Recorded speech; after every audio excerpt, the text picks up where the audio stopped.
The X Zone Radio Show with Rob McConnell is largely an opinion talk show. All opinions, comments, or statements of fact expressed by Rob McConnell's guests are strictly their own and are not to be construed as those of the X Zone Radio Show or endorsed in any manner by Rob McConnell, Relmar McConnell Media Company, the X Zone Broadcast Network, its affiliated networks, stations, employees, or advertisers.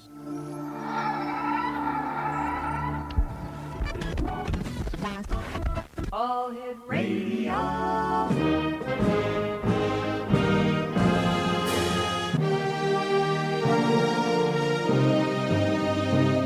Welcome to the X Zone, a place where fact is fiction and fiction is reality.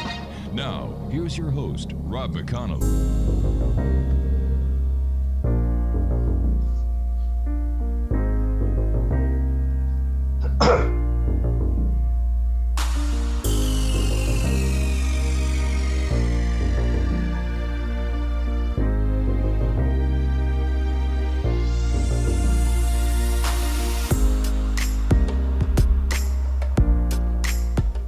And welcome to a new week here in the X Zone from our broadcast center in Hamilton, Ontario, Canada. And I am your host, your guide, as together we cross the time-space continuum to this place that I call the X Zone. It's a place where people dare to believe and dare to be heard. It's a place where fact is fiction and fiction is reality.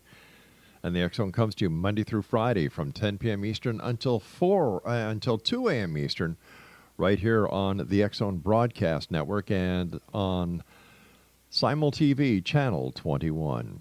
If you would like to send me an email, xzone at xzoneradiotv.com, on all social media sites, Xzone Radio TV. And if you'd like to find out about the programming we have available for you on the X Zone Broadcast Network, visit www.xzbn.net. And for the X Zone TV channel on Simul TV, www.simultv.com, Channel 21. Our guest this hour, X Zone Nation, is BRYAN SENTES, and he is a scholar and a poet based in Montreal, Quebec. With Susan Palmer, he published a well-received, widely published, and widely taught study of flying saucer religions, the most recent version of which is included in the Cambrian Companion to New Religious Movements. And joining me now from the most beautiful city in the world, Montreal, Quebec, is BRYAN SENTES. And BRYAN, welcome to the X Zone. Hello. Good to be here. Nice having you with us. What got you involved into the UFO phenomenon? Yeah, that's a good question. I think maybe it's like a lot of people, as a boy, of course, I read a lot of the UFO books. I remember actually as a school, we were taken to see Close Encounters of the Third Kind. Oh, yeah. And I remember being glad about how they actually had J. Allen Hynek in the climactic scene at the end. I recognized him. And it was nice to sort of see how the aliens were based on the real reports. That was just before high school. And in high school, things sort of faded for a while. But back in the early 90s, when alien abductions were sort of making the news, at the time when the Human Genome Project, human cloning, in vitro fertilization were making the news, it kind of struck me that the women who were giving the stories of alien abduction under hypnosis usually, were actually giving more of a dream narrative that expressed the sort of anxieties and aspirations around this new technology. And from there, it just occurred to me that, the stories about UFOs and ETs is kind of a collective dream, if you will, of the anxieties and aspirations of our technological society. So it struck me, like Saul on the road to Damascus in a flash in the early 90s. And I've been sort of, I dived back into it then, delivered that paper that you mentioned at the beginning, back in 2000. And I've been working in the field ever since. Now, I'm sure a lot of people, when we talk about UFO religions, there's Heaven's Gate. And of course, here in Canada, there's also the International Alien Movement. Why do you think these two UFO-based religions, took off so much? And why do, the aliens, they still have a worldwide following? Why are they still able to attract followers? Well, that's the argument of the paper we delivered. And as weird and far out and marginal as the alien belief system is, At the end of the day, it's perfectly in harmony with the values and the worldview at the very center of our civilization. Because what they do is they value science above all. They see technology as ultimately solving all of the problems that technology leads to. And their worldview is one which is purely immanent. There's no more supernatural realm. There's no more transcendent realm. Everything happens within nature, which is true in its own weird way in the New Age, where there's different sort of levels of vibratory energy. I think there's 14 of them. So that would be the main reason. As well, they're a fun-loving bunch. I don't know how much you know about the Raelians, but they place a great value on sexual freedom. Yeah, they certainly do. I don't doubt that's a selling point. How many different UFO-based religions are there? Oh, that's a good question. There are, there's the Raelians, there's Unarius, there's Aetherius, there's the I Am. These are the ones I know, of course, Heaven's Gate, as you mentioned. Yeah. There's the Ashtar Command, so there's sort of channeling groups. And there are many others that are very, very small. And then with the advent of the internet, a lot of them have been had more of a digital profile than a physical profile. So in terms of strictly flying saucer religions, that's a good question. There's at least a dozen, probably more. But my research has sort of focused more on the UFO phenomenon in general than the very, very specific religious expressions. So based on your research, are UFOs those little lights in the sky that many people claim that they come from the Pleiades or some other far-out planet across the universe? Based on your research and your studies, are they real or are they a figment of our imagination based on the technological presence and where we are in today's societies with our stresses and everything else that goes along with day-to-day living? Well, I'd have to say probably both in a sense. On the one hand, a figment of the imagination is real too. I know I'm playing with the words a little bit there. Right. If you're asking, are they spaceships from Zeta Reticuli or the Pleiades? Yes. I find that highly dubitable for a number of reasons that we might get into. I think it truly is the case that at the end of the day, I agree with Jacques Vallée that there is a hardcore, mysterious, real, physical phenomenon. What it is a very good question. It is both physical and sort of transcendent in a way that it kind of plays with the rules of physics in strange ways. But at the end of the day, it's probably a great mix of, as you remarked, our technologically based anxieties and aspirations projected onto things that we see in the sky, lights we can't identify. And then amid all that is certainly something very, very strange whose nature I do not know. Without any substantial proof or any physical proof, why do people believe in something that can't be proven? Well, that's a very good question. I think the reason is going to be a kind of a psychological or emotional reason. Unconsciously, what's happening here is that we see ourselves. We see what we want to be. We see what we imagine ourselves to be in these stories. So in the 1950s and 60s, when flying saucers were landing primarily in Europe, right, and the little guys came out in their diving suits taking soil samples and plant samples, well, this sort of was an image that we would see on the moon later, and things that we imagined that we would be doing on Mars in the near future. So in this way, it's got a lot to do with projection. That would be my nutshell explanation. Okay. But, when we look at the UFO phenomenon, we have people who then take it from just the UFO aspect, and then there's contact, then there's alien abductions. You've got the Men in Black, the hypothetical situation where there are UFOs and extraterrestrials in Area 51. How did it grow so much? Oh, this is a beautiful story. That's a good question. I don't know if there's an authoritative answer that anyone can give you. The last thing it is aliens with underground bases working with Yeah. American scientists to develop anti-gravity technology, Stephen Greer notwithstanding.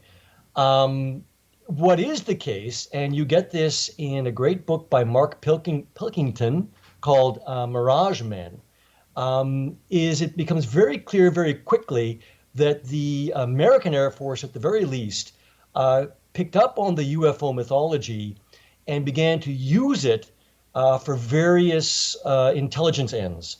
So, for example, there's the very sad story of Paul Benevitz. All right, what we're going to do here is I'm just going to hold you off here. I have to take my first break. And it's a bit of a cliffhanger. Let's look at it this way, Exonation. Exonation, our guest this hour is BRYAN Sentes. He is in Montreal, Quebec, Canada. And if you'd like to find out more about Paul, BRYAN, visit his website at www.skunkworksblog.com. That's www.skunkworksblog.com. And BRYAN and I will be back on the other side of this very short commercial break as we continue here in the X Zone from our broadcast center and studios in Hamilton, Ontario, Canada. My name is Rob McConnell. Don't go away.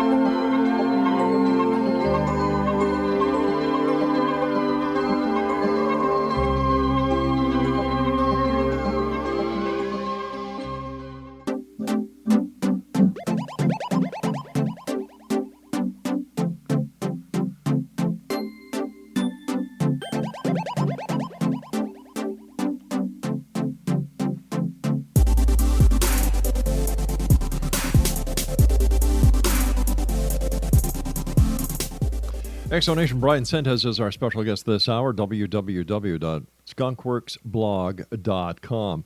BRYAN, before we went to the break, you just started to tell us a very interesting story, and if you would please continue that story. Yeah, it's a very well-known story. Paul Benevitz was a contractor with the American Air Force. He lived near an American Air Force base in Dulce, New Mexico. He began to pick up strange radio signals on his equipment and to see strange lights in the mountains near the Air Force base. He contacted the Air Force base to let them know about this, and they told him that it was actually aliens. It turned out that, in fact, they were testing very highly top secret communications technology. Yeah. And so rather than reveal that, they fed him this line. Sadly, it led to Paul Benevitz having a kind of a nervous breakdown at the end of the day. Yeah, it's a very, very sad story. There's a book all about it whose author eludes me right now. Project Blue something. I'd have to look it up. I'm sorry. No problem. At any rate, so I think that the stories about crashed UFOs, retrieved UFOs, alien abductions, and so on, this is a mythology that really only occurs in the 1980s and then with a fury in the 1990s. And it had a lot to do with apparently a kind of either a misinformation or disinformation campaign or a ploy by some members of the UFO community to make a buck. Yeah. I've heard both stories. And it's good. It's a good story. It makes it into the films now. It sure does. Yeah. So I think that's where that comes from. That's where these stories come from. And I know that some people would disagree with me, but it seems the more rational explanation to me. It does. But you see, rationality and ufology doesn't go together. Well, ufology, like a lot of disciplines, if we can call it a discipline, includes a lot of kinds of people. Yep. Yep. On the one hand, like I say, you've got real hardcore researchers like Peter Sturrock, who was a physicist, Jacques Vallée, whom I tend to respect a great deal, J. Allen Hynek himself, again, an academic, and then other people. I won't name many names, but they're given to sort of more extreme views and more fictitious views, to my mind. It's as a group of people, it itself is a very interesting topic for a sociological study. There's a scholar in England who just published a book, and he hung out with Whitley Strieber and company, and a couple other UFO and New Age groups. David Icke, for example, is kind of an ethnological study. And that's very, very interesting. And sort of see what people believed, why they believed it. He was actually able to hand out surveys to sort of find out some information. So it's irrational, but human beings are irrational, right? By their very nature. You know, one thing that caught the American government by surprise when the Soviet Union collapsed was the fact that they believed, because so many of them were born again Christians, that the Russians were the Gog and Magog of the Book of Revelations, and they were going to lead to World War III and the return of Christ. So it's not just ufology that's got people with less than rational beliefs in it. Well, you see, religion's been around a lot longer than ufology has been, and I've got my own little idea of the UFO conspiracy. You see, I don't think it's the government that is perpetrating or maintaining a conspiracy, or the church, the Vatican, or any other organization except the UFO community. Because as long as there's a conspiracy in place, they do not have to provide any proof, because the truth is being hidden and suppressed. Therefore, the organizational structure of the ufology continues and cannot be debated. Well, the beautiful irony of your theory there is that if you go, say, to the Disclosure website that's run by Stephen Greer and company, they have hundreds and hundreds of so-called whistleblowers. The great irony is that, first of all, look, this idea of a cover-up and eventual disclosure goes back to the earliest days of the modern era.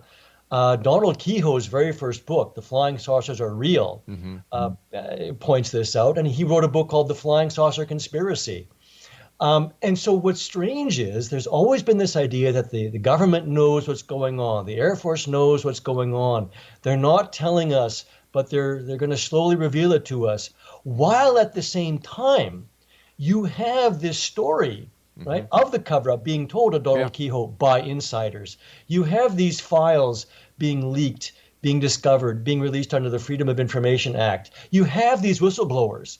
This is one of the worst kept secrets in the history of the modern world. All right, but let's be honest. In today's society, if, let's say, a country unfriendly to the United States wanted to have such an effect on the political arena and cause total distrust within the United States, all they would have to do is hack into the U.S. computers, find unequivocal proof that UFOs are real, and release it.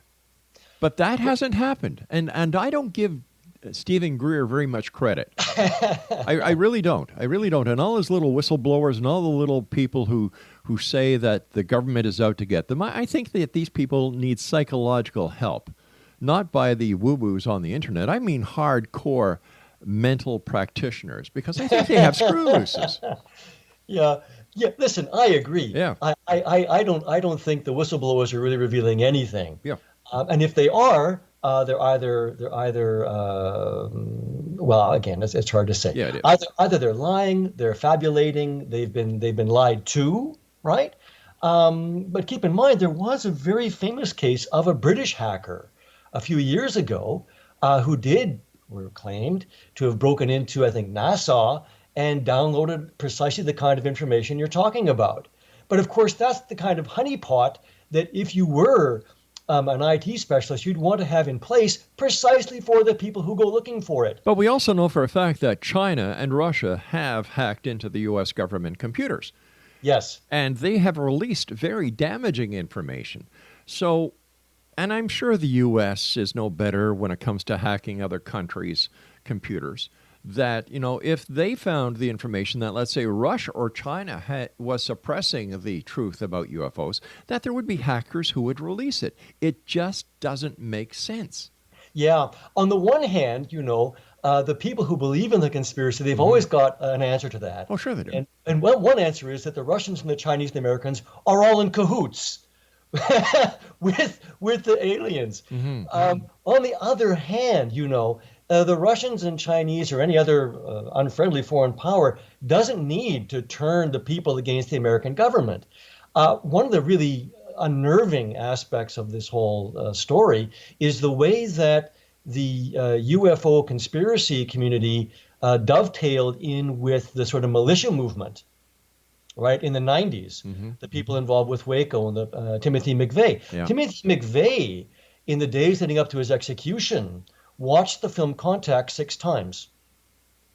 And of course, the locus classicus, as we learned people would say, is, of course, Bill Cooper's Behold a Pale Horse, Behold a Pale Rider, right?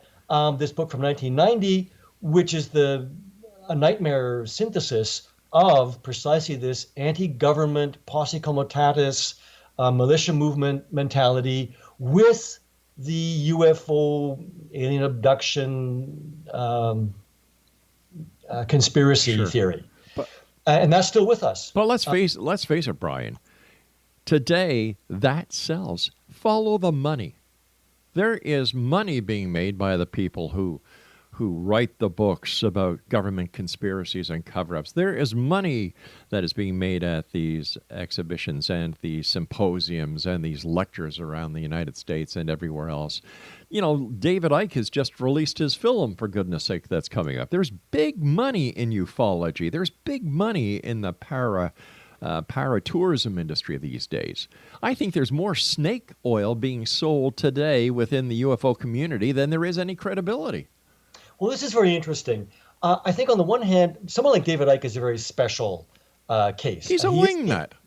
I'm sorry. Oh, yes. I just mean in terms of his commercial success. Yeah. That's all I mean. Well, Stanton Friedman. Stanton makes a killing.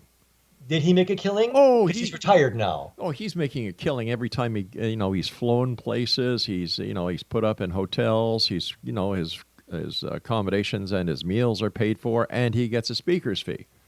Well, you see, granted that there are people like that. I also, as you know, am a poet. I know the Canadian literary world, and for every Michael Ondaatje, there are thousands of people struggling and working other jobs to pursue their art. And I think it's very much the same in ufology for those who make some money out of it.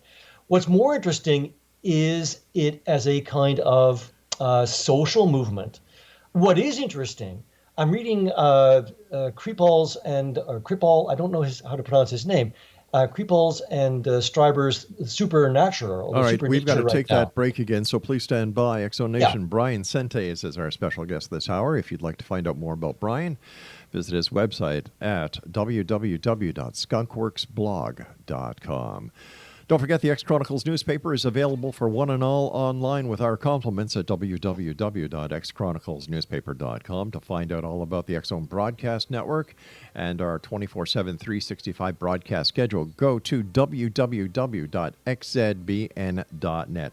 And around the world on the X-Zone TV channel, on Simul TV Channel 21. I'm Rob McConnell. We'll be back on the other side of this break. Don't go away.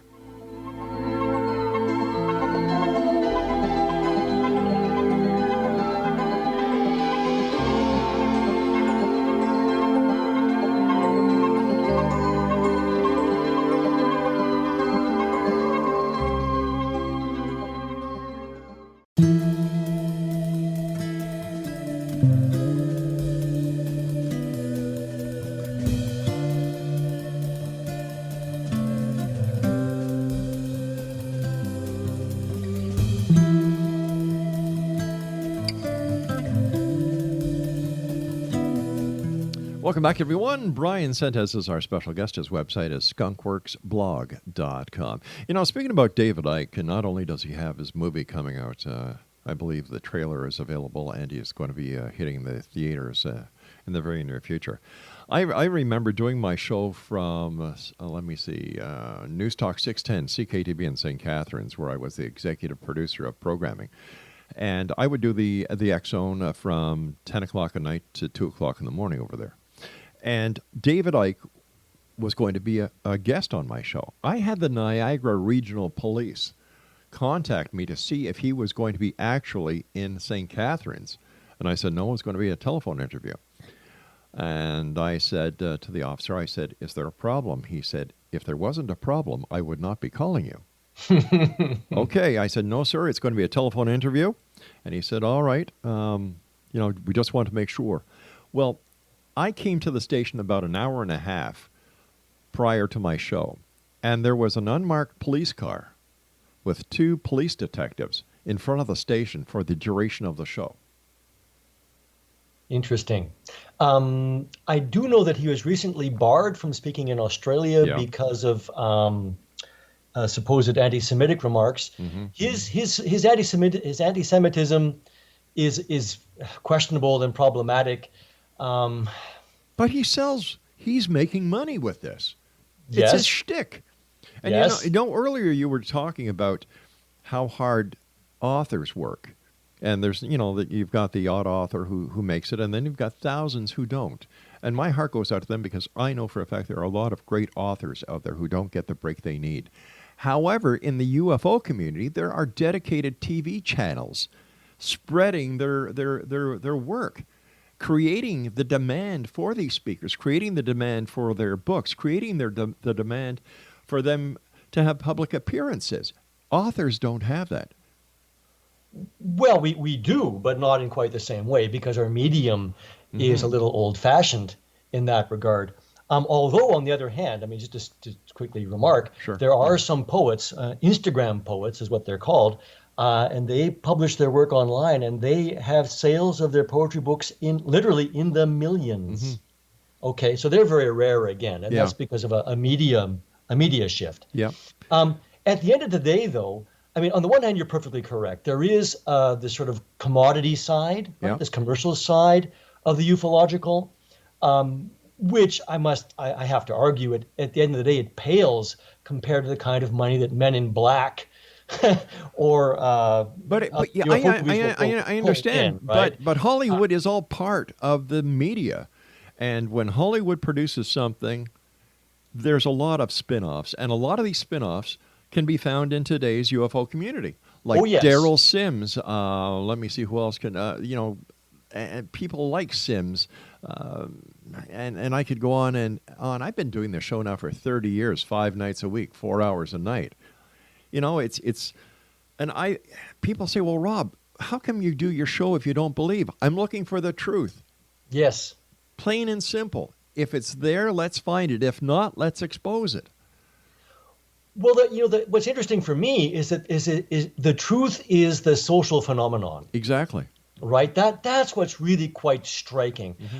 On the other hand, right, following Jacques Vallée and others like Peter Sturrock, hardcore physicists who've done their homework, there is sometimes some real physical phenomenon at work, which is poorly understood. One can even point to the Hessdalen lights in Scandinavia, which has been studied, but we're no near understanding what's going on there. Right. But of course, for me, at the end of the day, what's interesting is precisely the social interest. Why does this sell? Why has this grabbed our imaginations now increasingly in a worldwide way? And even more so, as I was referring earlier to the book by Whitley Strieber and Jeffrey, you know how his name is pronounced? I'm sorry, Kripal. No, I don't. I'll call him Jeffrey Kripal. He's a scholar of religion. It's the supernatural. Why the unexplained is real. And Whitley Strieber remarks about the hundreds of thousands of letters he received from people who claim to have had the same experiences that he claims to have had. But once again, the number of letters that he claims to have received were never authenticated. I grant. But what is the case is that even a Gallup poll will reveal that most people, believe, right, how seriously or not, that, half of people believe that flying saucers are spaceships from outer space. And there are non-human intelligences in the universe, some of which are interacting with us. But we all know this is interesting. We all know that any poll can be skewed to give any result. that the pollster wants. Okay, now, on the one hand, you're perfectly correct. I mean, if you look at the questions that are asked and the assumptions that are behind the questions, there's a lot of head scratching and brow furrowing that we can do. Sure. On the other hand, I think it is the case that this kind of response has been fairly consistent since the earliest days of the phenomenon, especially in the United States. Europe is a little different, but not that different. And if it weren't the case that these stories were so compelling in their own way, then the ET wouldn't be as ubiquitous as it is. But we can say the same thing about Santa Claus at Christmas time, the Easter Bunny at Easter, the leprechauns on St. Patrick's Day. You know, Well, the list goes on and on and on. Once Yeah, but again, that- it's a sociological event that is based on no proof. Oh, well, why does it have to be based on proof? Well, because how do you know if it's real? There's more proof for UFOs than there is for Santa Claus. Where's the proof? I'm sorry for your Where's the proof? Where's the proof? Yeah. All the stories that have come out over the past decades. That's not the proof. The photographs, fake or not fake. Yeah. Good question. The will to believe is much stronger for these things. And keep in mind that the ET and the UFO is with us year round, as opposed to Santa Claus and the Easter Bunny who visit us once a year. As well, them leprechauns, they are, arguably part and parcel of the same phenomenon. Well, I don't know And about I'm not that. the first one to make that point. You see, I don't buy it. I really don't. As an ex-police detective, I want facts. I don't go on hearsay evidence because anybody can concoct these stories to give themselves a little bit of fame. Hey, Joe, you know what I saw the other night? My wife and I were driving along the shore, lake shore in Toronto. We looked up in the sky and, my God, Joe, there was a UFO. We saw it, Joe. It was round. There were little lights. There were people inside. We saw this, Joe. The story starts. But wait, on the one hand, some people will say that, will make up that story for the sake of making up that story. But do you believe that everyone who tells such a story is merely making up a story for the sake of making up a story? What I believe is that they are seeing something they cannot explain. Therefore, they create their own scenario based on what they're seeing and bring it into the life and bring it into the realm of their reality based on other information that they've heard of similar circumstances. Yes, absolutely. Right.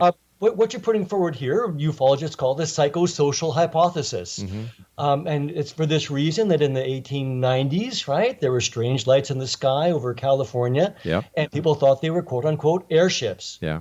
People will see a strange ball of light, and to some people it will be a UFO, other people it might be an angel, other people it might be a ghost, and so on. On the other hand, if you think back to the Fatima event of 1917, when thousands of people all saw an event, all saw something, we don't know what it was, it's unexplained, okay, and the more responsible, I guess, among us would leave it there, so, well, it's unexplained. But it bears a tremendous resemblance to what today we would call a UFO event. There was a spinning disc of many colors, there was heat effects, there was what was later called angel hair, and this was witnessed by thousands of people of all walks of life, and it was even photographed. So what's going on there? I don't know. Is it someone from the Pleiades pretending to be the Virgin Mary? I don't think so. But there's something happening there. And those are the really interesting cases. And it's at the end of the day that those of us who, look into the history of the phenomenon, we have to come to some conclusion that, there's something going on. We don't know what it is. What is interesting for me is precisely what you pointed out, is the way that we interpret it according to a certain frame of reference. And that frame of reference is what's so important to me, right? Because it's this assumption that there's such a thing as, quote unquote, intelligent life in the universe. Intelligent life necessarily develops a technology just like us. So what we have in this sort of interpretive frame is this projection of our own value system. All right, stand by. I've got to take my final break. Knowing that, yeah. We'll be back on the other side. Exonation, if you'd like to get more information about our guest this hour, visit his website, www.skunkworksblog.com. I'm Rob McConnell. This is the X Zone. And if you'd like to check out the broadcast schedule with the other great shows we have on the X Zone Broadcast Network, visit www.xzbn.com. I'm sorry, xzbn.net. And for all the programming that we have available for you on the X Zone TV channel, go to Simul TV, check out Channel 21. We'll be back as we wrap up this hour here in the X Zone with our very special guest this hour from the beautiful city of Montreal, Quebec, BRYAN SENTES. Don't go away.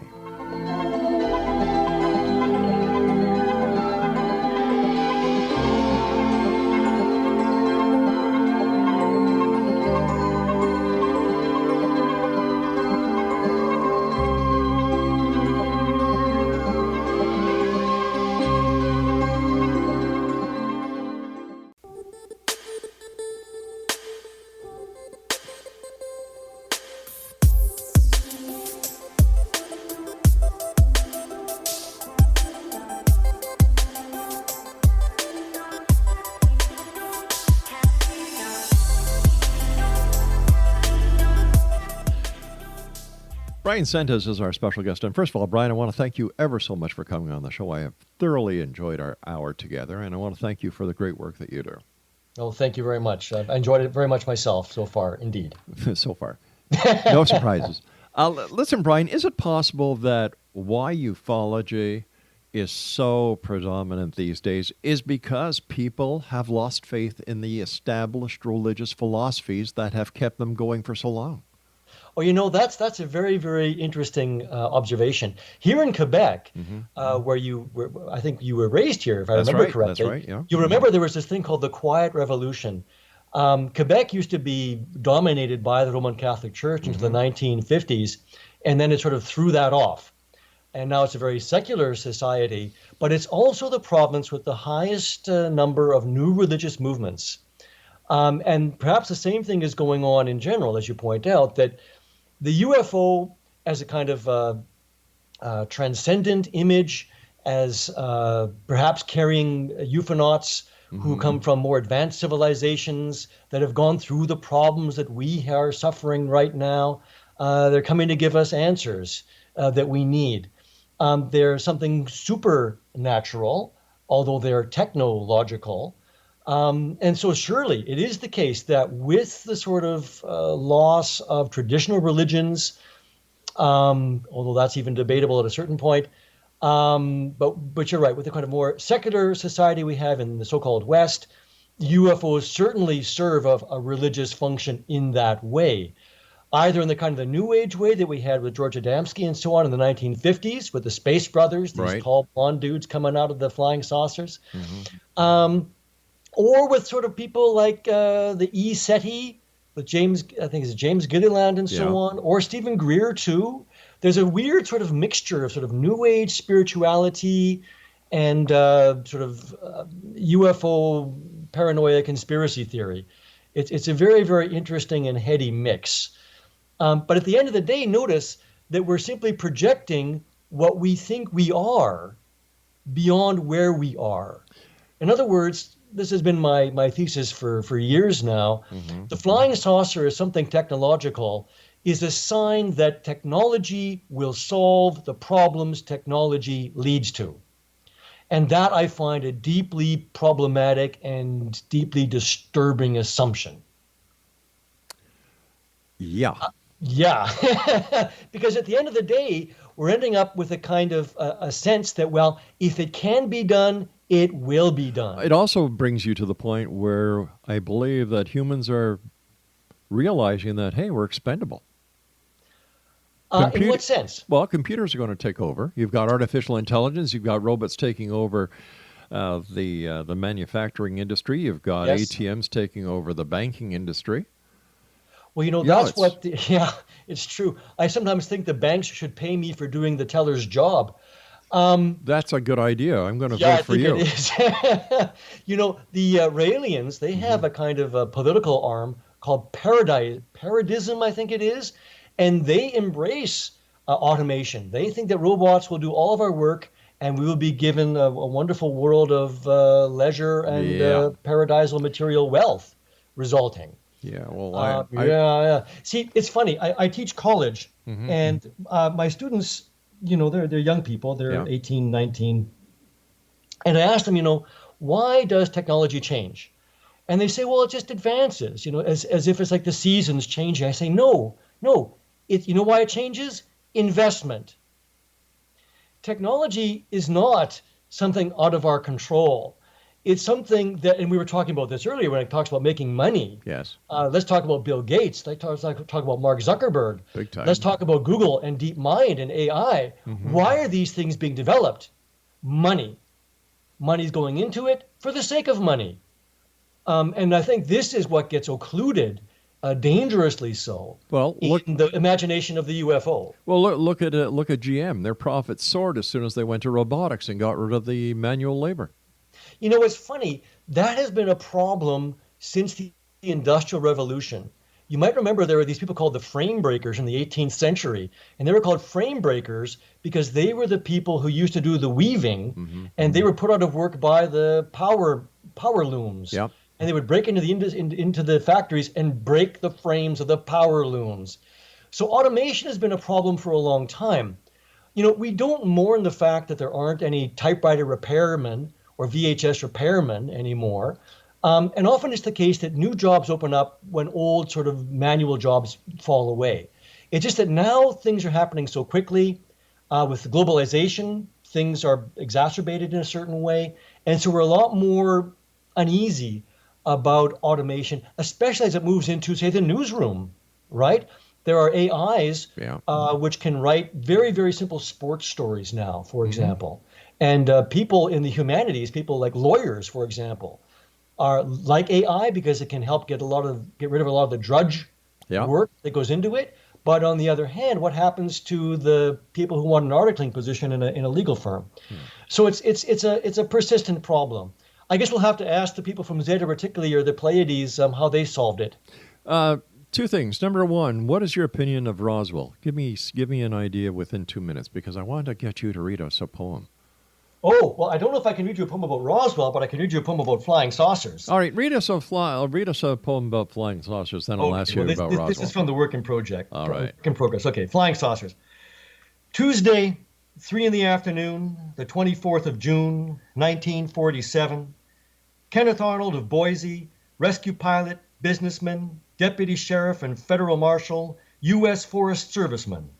At 9,000 feet, crystal clear conditions, alone in his call air between Kahalas and Yakima, an hour's detour searching for a lost transport.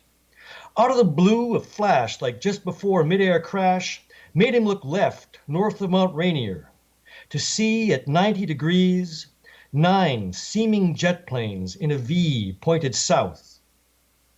The echelon vaguely bobbing and weaving, flashing reflections, 24 miles off, against Rainier's snows tailless, flying the nearly 40 miles between Mounts Rainier and Adams, 3 times the speed of sound. The first crossed the ridge bridging the mountains as the last came over its north crest 5 miles back. 9 crescents needing to be half a mile long to be seen, flying that fast, that far away. So smooth, mirroring sunlight, like speedboats on rough water, wavering information, like the tail of a Chinese kite, wings tipping, flashing blue-white, each like a saucer skipped over water. A little faster than I normally read it, but we only have 2 minutes. So, Thank you very much for reading that. And where can Thank you. where can people get copies of your book? Oh, that's a good question. Well, you can go to Amazon, but I prefer you go to my publisher. It's DC Books. Amazon is evil. They use slave labor. Go to DC Books, or you can Google Poeta Doctus, POETA DOCTUS. That's my poetry website. And there's a page there with links to all of the books I've published. Grand Gnostic Central, is the name of the book with that poem. And there's another book with some UFO poems called Ladonian Magnitudes. And they're both from DC Books here in Montreal. Quick question. What is your opinion of the alleged crash of a UFO in Roswell, New Mexico? I think it's a wonderful story. It's a wonderful myth. And I love the fact that it's Rose well. And there's a wonderful expression called sub rosa, which goes back to the Rosicrucians. So no, I think it's a wonderful story. It's a wonderful myth. And it's part of this, what Jung called a modern myth of things seen in the sky or that crash in the sands of New Mexico. We've got about a minute and a half left. What are your final thoughts? What are your final words to the worldwide X-Zone Nation tonight? Oh, well, I would say, oh boy, that's a tough one. I would say, come to my blog, Skunkworks, skunkworksblog.com, because there I'm actually able to sort of set out these ideas in much more detail and with other links to sort of more pertinent information. I think the phenomenon is very, very important. It's as important as it is marginal and weird and far out. And it points to what's at the center and the heart of our society in ways which are very, very informative, illuminating, and distressing. As I said earlier tonight, my friend, it's been a wonderful experience having you on the show. I would love to have you back on in the future so we can discuss further topics. But for now, you and I must say so long. Before we do, give our listeners your website again. And why did you call it Skunkworks? Oh, Skunkworks is, of course, where Lockheed works on its. That's why I called it, because it's a work in progress. I see. Right, just like Lockheed. And your website, one more time? Is skunkworksblog.com. Bryan, take care of yourself. It's been a great pleasure talking to you, and I look forward to the next time you and I meet here in the X-Zone. Indeed. À plus tard. À plus tard. À la prochaine. C'est ça. X-Zone Nation will be back on the other side of this break as we continue here in the X-Zone from our broadcast center in Hamilton, Ontario, Canada. Once again, if you'd like to find out more about our guest this hour, BRYAN SENTES, visit his website at www.skunkworksblog.com. Are you a skeptic or are you a believer? Send me an email, xzone@xzoneradiotv.com. I'm Rob McConnell. I'll be back on the other side of this news break. Don't go away.